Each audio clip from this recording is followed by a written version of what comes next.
Breaking news చూస్తున్నాం. సుప్రీంకోర్టులో కేటీఆర్ కు చుక్కెదురైంది. క్వాష్ పిటిషన్ ను విత్డ్రా చేసుకున్నారు కేటీఆర్. హైకోర్టు ఆదేశాల్లో జోక్యం చేసుకోబోమంటూ కూడా ఈ సందర్భంగా సుప్రీంకోర్టు క్లారిటీ ఇచ్చింది. దానికి సంబంధించిన అప్డేట్స్ మనం చూస్తూ ఉన్నాం. కేటీఆర్ కు సుప్రీంకోర్టులో ఎదురు దెబ్బ తగిలింది. హైకోర్టు ఆదేశాల్లో జోక్యం చేసుకోమంటూ కూడా సుప్రీంకోర్టు స్పష్టం చేసింది. దానికి సంబంధించిన బిగ్ బ్రేకింగ్ న్యూస్ చూస్తూ ఉన్నాం. కేటీఆర్ కు ఇటు తెలంగాణ హైకోర్టులో కావచ్చు, మరోవైపు ఆ తెలంగాణ హైకోర్టులో వచ్చిన తీర్పును సవాల్ చేస్తూ క్వాష్ పిటిషన్ వేశారు సుప్రీంకోర్టులో. అయితే సుప్రీంకోర్టులో కూడా కేటీఆర్ కు చుక్కెదురైంది. క్వాష్ పిటిషన్ ను విత్డ్రా చేసుకున్నారు కేటీఆర్. దానికి సంబంధించిన బిగ్ బ్రేకింగ్ న్యూస్ చూస్తూ ఉన్నాం. హైకోర్టు ఆదేశాల్లో జోక్యం చేసుకోబోమంటూ కూడా సుప్రీంకోర్టు తేల్చి చెప్పింది. క్వాష్ పిటిషన్ ను కేటీఆర్ విత్డ్రా చేసుకున్నారు. దీనికి సంబంధించిన బిగ్ బ్రేకింగ్ న్యూస్ చూస్తూ ఉన్నాం.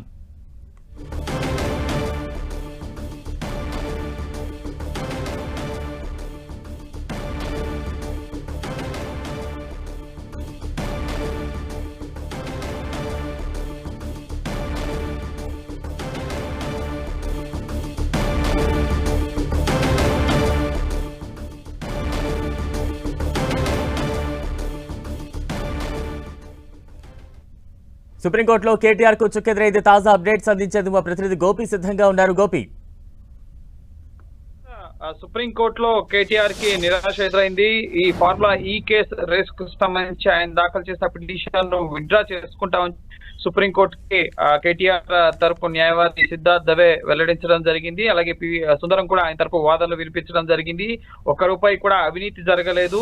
ముఖ్యంగా ప్రభుత్వానికి అలాగే ఈ కార్ రేసు నిర్వహించే సంస్థకు మధ్య ఒప్పందం జరిగినప్పుడు prevention of corruption act 13(1)A ఏ విధంగా వర్తిస్తుంది, ఆ పార్టీని కేసులో చేర్చలేదు అని చెప్పి కోర్టులో వాదనలు వినిపించడం జరిగింది. అయితే ప్రభుత్వం తరఫున ముకుల్ రోహత్ కి వాదనలు వినిపించడం జరిగింది. ప్రభుత్వమే డబ్బులు ఖర్చు పెట్టి రేసులు నిర్వహించడం ఏంటి అని చెప్పి ముకుల్ రోహత్ కి కోర్టులో వాదనలు వినిపించడం జరిగింది. అయితే ఈ కేసులో ముఖ్యంగా తన పిటిషన్ విత్డ్రా చేసుకున్నట్లుగా కేటీఆర్ తరపు న్యాయవాది కోర్టుకు తెలపడం జరిగింది. అయితే ఈ విత్డ్రా చేసుకునే అంశాన్ని మేము వ్యతిరేకిస్తున్నాం అని చెప్పి ముకుల్ రోహత్ కి చెప్పడంతో కేసుని డిస్మిస్ చేస్తున్నట్లుగా కోర్టు జస్టిస్ బేలాయం త్రివేది ధర్మాసనం స్పష్టం చేయడం జరిగింది. మొత్తం ఓవరాల్ గా 5 నిమిషాలు మాత్రమే కేటీఆర్ దాఖలు చేసిన పిటిషన్ పైన వాదనలు అనేవి జరిగాయి.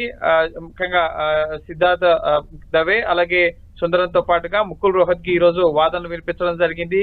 ఈ కేసు విషయంలో ఫార్ములా ఈ కేసు రేసు విషయంలో కేటీఆర్ అవినీతికి పాల్పడ్డారు, నిబంధనలకు విరుద్ధంగా నిధుల మళ్లింపు జరిగిందన్నది ప్రభుత్వ వాదన. ప్రభుత్వం అలాగే ఏసీబీ కూడా కేవియట్ పిటిషన్లు దాఖలు చేయడం జరిగింది.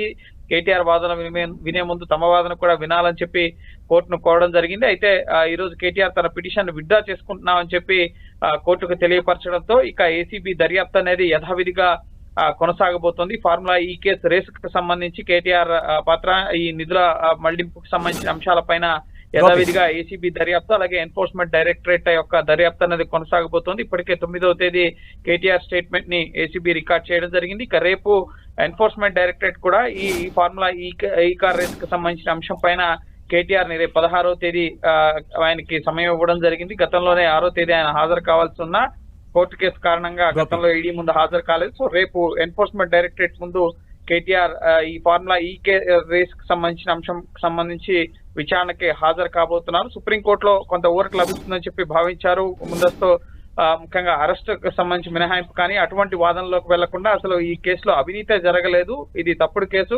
ప్రభుత్వం కక్ష సాధింపు చర్యలకు పాల్పడుతుంది అన్న అంశాలని కోర్టు ముందు ఉంచే ప్రయత్నం చేసినప్పటికీ ముఖ్యంగా ఈ కేసులో ప్రభుత్వమే డబ్బులు ఖర్చు పెట్టి రేసులు నిర్వహించడం ఏంటి అన్న అంశాన్ని రోహత్ కి ప్రభుత్వం తరపు న్యాయవాది కేటీఆర్ కు హైకోర్టులో కావచ్చు, ఇప్పుడు సుప్రీంకోర్టులో కూడా ఎదురు దెబ్బ తగిలింది. నెక్స్ట్ ఆయనకి ఎటువంటి అవకాశాలు ఉన్నాయి, ఇంకా న్యాయ పోరాటం చేసే అవకాశాలు ఎంతవరకు ఉంటాయనుకోవచ్చు?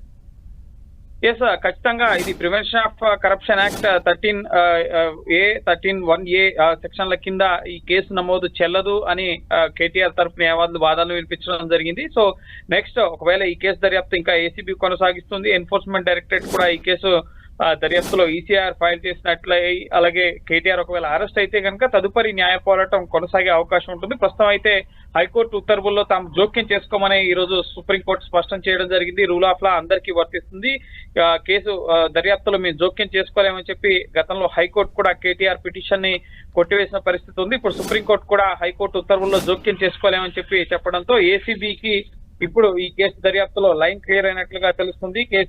ఇటు కేటీఆర్ ని విచారించడం కానీ అరెస్ట్ చేసే అవకాశం కానీ అవినీతికి పాల్పడినట్లు ఆధారాలు ఉంటే కనుక నెక్స్ట్ కోర్స్ ఆఫ్ యాక్షన్ ని దర్యాప్తు సంస్థలు తీసుకునే అవకాశం ఉంటుంది. దానికి అనుగుణంగా కేటీఆర్ ఒకవేళ అరెస్ట్ అయితే తదుపరి మళ్ళీ హైకోర్టు ముఖ్యంగా సుప్రీంకోర్టుని ఆశ్రయించే అవకాశం ఉంటుంది. ఎన్ఫోర్స్మెంట్ డైరెక్టరేట్ కూడా ఈ కేసును ఎంక్వైరీ చేస్తుంది కాబట్టి సో ఈ కేసులో నిజంగా అవినీతి జరిగింది, మనీ లాండరింగ్ జరిగింది అన్న దానికి సంబంధించి ఏమైనా ఆధారాలు లభ్యమైతే కనుక నెక్స్ట్ ఎన్ఫోర్స్మెంట్ డైరెక్టరేట్ కూడా ఈసీఆర్ కేసు నమోదు చేసే అవకాశం ఉంటుంది. సో ప్రస్తుతం అయితే ఈ తన పై ముఖ్యంగా ఇది రాజకీయ కక్ష సాధింపు చర్యలో భాగంగా పెట్టిన కేసు, ఈ కేసుని రద్దు చేయాలి, ఎఫ్ఐఆర్ ని రద్దు చేయాలంటూ హైకోర్టు సుప్రీంకోర్టులో దాఖలు చేసిన పిటిషన్లు రెండింటి పట్ల కూడా కోర్టులో ఎటువంటి ఊరట కూడా కేటీఆర్ కి దక్కలేదు. ఇక ఎన్ఫోర్స్మెంట్ డైరెక్టరేట్ కానీ ఏసీబీ కానీ ఈ ఫార్ములా ఈ కేసుకు సంబంధించి యథావిధిగా తమ దర్యాప్తును కొనసాగించుకునే అవకాశం అయితే ఉంటుంది. సో చూడాలి దీంట్లో ఎంతవరకు ముఖ్యంగా అవినీతి జరిగిందన్న నిజానిజాలని దర్యాప్తు సంస్థలు నిగ్గు తేలుస్తాయి. అసలు ఈ కేసులో ఎటువంటి అవినీతే జరగలేదు, ఇటు థర్డ్ పార్టీ పైన ఈ రేస్ నిర్వహణ సంస్థలకు సంబంధించి ఎటువంటి మెన్షన్ కూడా చేయట్లేదు వీళ్ళు అంటూ ముఖ్యంగా కేటీఆర్ తరఫు న్యాయవాదులు కోర్టులో ప్రస్తావించడం జరిగింది. కాబట్టి సో నెక్స్ట్ దర్యాప్తులో వాళ్ళని ఏమైనా ఎంక్వైరీకి పిలుస్తారా, నిధుల మళ్లింపు వెనుక నిజంగా అవినీతి జరిగిందా, కేటీఆర్ నిబంధనలకు విరుద్ధంగా నిధులు మళ్లిస్తూ దానికి ప్రతిఫలంగా ఏమైనా లబ్ధి పొందారా, ఇటువంటి దర్యాప్తులోనే మరిన్ని విషయాలు వెల్లడే అవకాశం ఉంటుంది. సో ప్రస్తుతానికైతే యథావిధిగా దర్యాప్తు సంస్థలు ఈ ఫార్ములా ఈ కార్ రేస్ కేసుకు సంబంధించి దర్యాప్తుని కొనసాగించవచ్చు. తదుపరి ముఖ్యంగా దర్యాప్తు సంస్థల చర్యలకు అనుగుణంగా కేటీఆర్ కూడా తన న్యాయ పోరాటాన్ని కొనసాగించే అవకాశం ఉంటుంది. అంటే సుప్రీంకోర్టులో వాదనల సందర్భంగా ప్రభుత్వం తరపు న్యాయవాదులు ఎటువంటి బలమైన వాదనలు వినిపించారు? ఎస్, ముకుల్ రోహత్గి వాదనలు వినిపించడం జరిగింది. ప్రభుత్వమే డబ్బులు వెచ్చించి రేసులు నిర్వహించడం ఏంటి అన్న అంశాన్ని కోర్టు ముందు ప్రస్తావించడం జరిగింది. అలాగే నిబంధనలకు విరుద్ధంగా ముఖ్యంగా ఎన్నికల కూడా అమల్లో ఉన్నప్పుడు ఇటు హెచ్ఎండి నిధులను నేరుగా బదలాయించడం, మంత్రివర్గ ఆమోదం లేకుండా నిధులు మళ్లించడం, అలాగే ఇటు ఎటువంటి అనుమతులు తీసుకోకుండా రిజర్వ్ బ్యాంక్ అనుమతులు తీసుకోకుండా నిధులు మళ్లించారన్న అంశాలను కూడా కోర్టు దృష్టికి తీసుకొచ్చే ప్రయత్నం అయితే చేయడం జరిగింది. అయితే ఈ కేసుకు సంబంధించి ముఖ్యంగా విత్డ్రా చేసుకుంటామని చెప్పి ప్రస్తావించినప్పుడు ముకుల్ రోహత్గి విత్డ్రా చేసుకోవడానికి మేము వ్యతిరేకిస్తున్నామని చెప్పి చెప్పడంతో ఈ కేసును డిస్మిస్ చేస్తున్నట్లుగా ఇటు జస్టిస్ బేలాయం త్రివేది ధర్మాసనం స్పష్టం చేయడం జరిగింది. సో ఓవరాల్ గా అయితే ప్రస్తుతానికి సుప్రీంకోర్టు కూడా కేటీఆర్ కి నిరాశ ఎదురైందని చెప్పాలి. హైకోర్టులోనూ ముఖ్యంగా తన క్వాష్ పిటిషన్ కోర్టు కొట్టివేస్తూ ప్రస్తుతం దర్యాప్తు జరుగుతున్న దశలో మేము జోక్యం చేసుకోలేమంటూ మధ్యంతర ఉత్తర్వులను కూడా ఎత్తివేసిన పరిస్థితి ఉంది. కాబట్టి సో హైకోర్టు ఉత్తర్వుల పట్ల మేము ఎటువంటి జోక్యం చేసుకోమని చెప్పి సుప్రీంకోర్టు కూడా స్పష్టం చేయడంతో యథావిధిగా ఏసీబీ దర్యాప్తు అలాగే ఎన్ఫోర్స్మెంట్ డైరెక్టరేట్ దర్యాప్తు అనేది ఈ ఫార్ములా ఈ కార్ రేస్ కేసులో అనేది కొనసాగబోతోంది. Right, thank you Gopi.